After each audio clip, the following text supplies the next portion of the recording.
Hilet e vogla që ndjekin kurnacët për të kursyer më shumë se sa mendon. Në një kohë kur inflacioni është i lartë dhe çmimet e supermarketeve zduken fare miqësore, gratë apo burrat që din të kursejnë kanë disa zakone të thjeshta që i ndihmojnë të mos dalin nga buxheti. Mund t'i quani kurnac, ama nuk bëhet fjala për sakrifica ekstreme, por për zgjedhje të vogla dhe të mençura që me kohën bëjnë diferencën. Ja 11 zakone të vogla që ndjekin kursimtarët në supermarket dhe që u kursejnë më shumë lek nga ç'mund ta mendosh. Blejnë vetëm produktet në ofertë.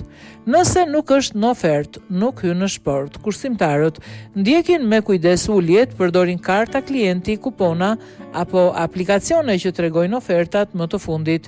Truku është të mos blesh diçka vetëm sepse është në ulje, por edhe sepse të duhet. Blejnë produkte bazë në sasi të mëdha: miell, makarona, letër higjienike, detergjent.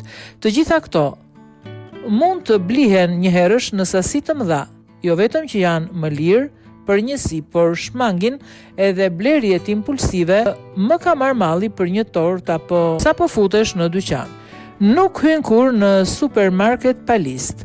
Lista e blerjeve është shpëtim. Kursimtarët planifikojnë vaktet dhe blejnë fiks çfarë u duhet. Nëse hyn në market pa plan, rrezikon të dalësh me 3 lëngje, një krem për duar dhe pa bukën që kishe shkuar për ta bler. Bëjnë blerje online. Blerja online ndihmon të kontrollosh më mirë shpenzimet dhe të mos tundohesh nga raftet plot me produkte që s'të duhen. Nëse je nga ata njerëz që s'kan kontroll përballë çokoladave pranë arkës, ky është shpëtimi yt. Bëjnë planifikime bazuar në çfarë kanë në frigorifer. Përpara se të shkojnë në dyqan, kursimtarët hapin frigoriferin dhe dollapin e ushqimeve.